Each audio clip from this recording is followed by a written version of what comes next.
ఐటీలో ఎంట్రీ కావాలా? Trainee software engineer గా అజా కోడింగ్ ట్యూటర్ లో 2 వీక్స్ ట్రయల్ పీరియడ్ లో వెంటనే చేరండి. శ్రీవిద్య గారు ఎంత మంచి యాక్ట్రెస్ అండి. అసలు ఆమె చనిపోయినప్పుడు తట్టుకోలేకపోయారు కదా.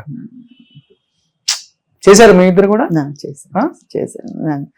అసలు అందం అంటే ఆవిడండి. అసలు ఉండేవారు, ఒక రీగల్ గా ఉండేవారు. ఫస్ట్ నేను మలయాళం ఫిల్మ్ చేసినప్పుడు ఆవిడ మదర్ ఏదో చేశారు నాకు. చాలా మీరు మీ మదర్? నా మదర్ చేశారు. అప్పటికే సీనియర్ అయిపోయారు. Okay okay. అందులో ఒకప్పుడు మలయాళం చాలా చేశారు ఆవిడ. అసలు అలాగా అందులో అప్పుడు మలయాళం ఫిల్మ్స్ అండి 15 రోజులకు 20 రోజులకు ఒక సినిమా తీసేసారు వాళ్ళు. ఆ టైంలో ఆవిడ చాలా చేశారు.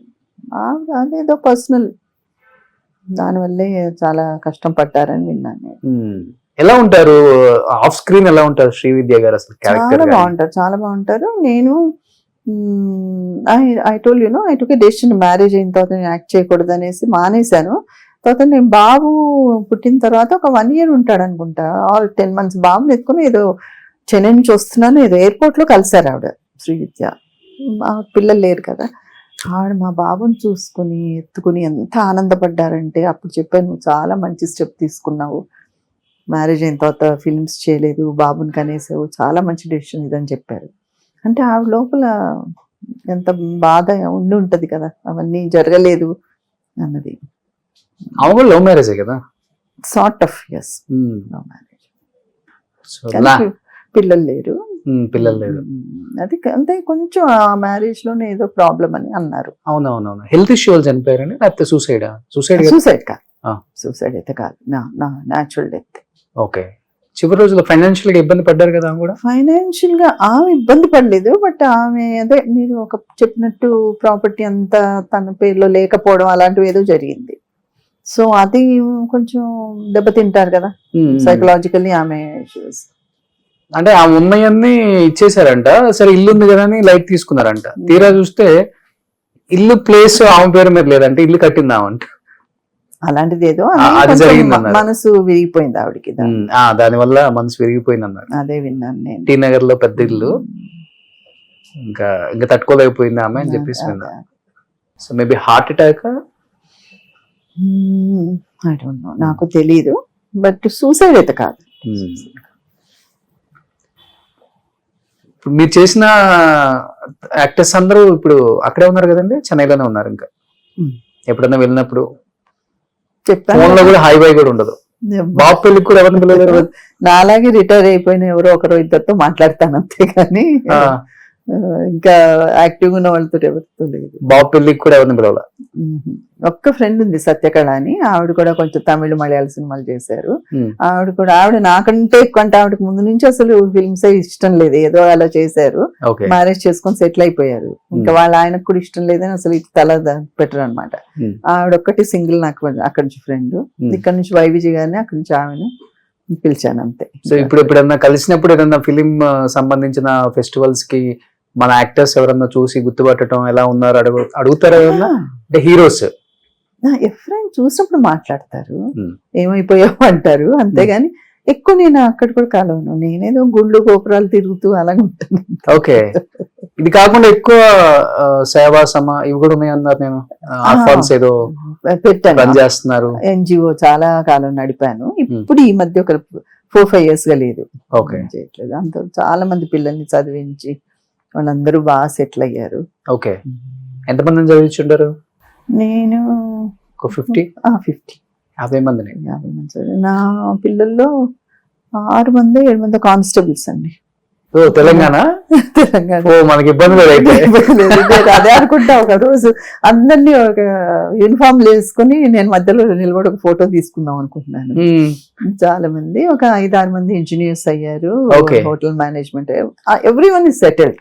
ఓకే. నేను చేసినప్పుడు మై అంబిషన్ వాస్ దట్, నేను ఏదో వాళ్ళకి చదువుకోవడానికి హెల్ప్ చేసేసి ఏదో పుస్తకాలు కొని ఇచ్చేసి అలా ఉండకూడదు, వాళ్ళని కౌన్సిలింగ్ కూడా చేసి వాళ్ళని అన్ని చూసుకొని. సింగిల్ పేరెంట్ అలా ఏం కాదు, ఎకనామికల్లీ డిఫికల్ట్ చిల్డ్రన్ అంతే. వాళ్ళలో కొంతమంది బాగా చదివే వాళ్ళు ఉండేవాళ్ళు, కొంతమంది డల్గా ఉండేవాళ్ళు. అయినా కూడా వాళ్ళు ఏదో స్పార్క్ చూసి తీసుకుని ట్యూషన్స్ అవి పెట్టించేదాన్ని. అమ్మ వాళ్ళ ఇంటి దగ్గరే ఒక చిన్న ట్యూషన్ సెంటర్ లాగా వీళ్ళని చేసి దేవుడి వల్ల అందరూ బాగున్నారు. సూపర్. 50 మందిని చదివించారంటే చాలా గ్రేట్ అండి. చాలా తక్కువ మంది తెలిసేది. సో ఆ పుణ్యం ఎప్పుడో వస్తుంది మళ్ళీ. హ్యాపీనెస్ అయితే ఉంది కదా, పుణ్యం కంటే ముందు హ్యాపీనెస్ వస్తుంది. వాళ్ళని చూస్తుంటే ఎంత సాటిస్ఫాక్షన్ అంటే లైఫ్ లో. నిన్న ఒక అమ్మాయి చేసింది, మొన్నే ట్రైనింగ్ అయింది, కానిస్టేబుల్ ట్రైనింగ్. అది అయిపోయింది మేడం, నాకు ఇప్పుడు పడింది, నాకు పోస్ట్ వచ్చేసింది. నిన్న తెలంగాణ తల్లి ఏదో అయింది కదా, అక్కడ ఉన్నాను నేను బందోబస్తులో, ఓ ఫోటో తీసి పంపవే అన్నాను. అలా బాగుంటది. మంచి డిసిషన్ తీసుకున్నారు నిజంగా. ఇలా ఎవరు ఆలోచించారు? నేను అంటే యాక్ట్ చేస్తున్నప్పటి నుంచి కొంచెం ఉండేది, లైట్ బాయ్స్ కి హెల్ప్ చేయడాలు, వాళ్ళకి పెళ్లిళ్ళకి ఇవ్వడాలు. ఇప్పుడు వాళ్ళు ఒక్కొక్కరు నాకు ఫోన్ చేసి అమ్మా నువ్వు ఆ రోజు చదివించావు, నేను మా అబ్బాయిని ఇలా చదివించావు అని చెప్తుంటారు. మర్చిపోయిన రోజులు కూడా ఉన్నాయి. దాని తర్వాత ఇది నేను పెట్టాలని. ఇప్పుడు మేనేజర్ మీరు చూసారు కదా, ఆ సంస్థ నుంచి ఉన్న అబ్బాయి తను ఇట్లా నాకు సహకరించిన వాళ్ళు కూడా ఉన్నారు. వాళ్ళ నలుగురే, అంటే ఒక్కరు చేయలేం కదా వాళ్ళందరినీ. సో ఇంకేం మేడం మీ అంబిషన్? అన్ని సాధించేశారు లైఫ్ లో, హ్యాపీ లైఫ్. పెద్ద డైలాగ్ లాగా ఉంది, అన్ని సాధించేశారు. అంతే కదా, ఇన్ని నందులు వచ్చినాయంటే సాధించినట్టు కదా. ఇంకేమన్నా సాధించాలా? 9 నందులు 8 నందులు ఉన్నాయి ఇంట్లో, ఇంతకన్నా ఎవరన్నా సాధిస్తారండి? అంటే సాధించిన వాళ్ళకి ఇదే, ఇంకా ఇంకేదో సాధించాలని అట్లా ఏం లేదు, ఏదో సాధించాలని ఏం లేదు, చెయ్యాలని అంతే. సో ఇప్పుడు ఇంకా యాక్ట్ చేయాలి హ్యాపీగా, ఎనీథింగ్. సో తెలుగు ఇండస్ట్రీ ఆమె మంచి పీక్ లో ఉన్నప్పుడు ఎలానో గుర్తించలేదు, అట్లీస్ట్ ఇప్పుడైనా గుర్తించి రూపాదేవి గారికి ఆమెకు తగిన క్యారెక్టర్స్ ఇస్తే చాలా చాలా హ్యాపీగా ఉంటుంది అండ్ చూసే వాళ్ళకి. ఎందుకంటే ఆమె ఎప్పుడు ఎవరిని ఏం అడగలేదు, తీసుకోలేదు, వచ్చింది చేసుకుంటూ వెళ్ళారు, దేవుడి పుణ్యమా అని. ఆమెకున్న నేచర్ అది. చాలా మంది ఇప్పుడు ఏదో యాటిట్యూడ్ అనుకుంటారు, ఈగో అనుకుంటారు, ఆమెకి ఏమీ ఉండదు, ఆమె మాట్లాడే స్టైల్ అది, అంతేనా? ఎస్. ఇప్పుడు క్యారెక్టర్ అడిగినప్పుడు, క్యారెక్టర్ కోసం పిలిచినప్పుడు క్యారెక్టర్ ఏంటని అడుగుతాం, అది కామనే కదా.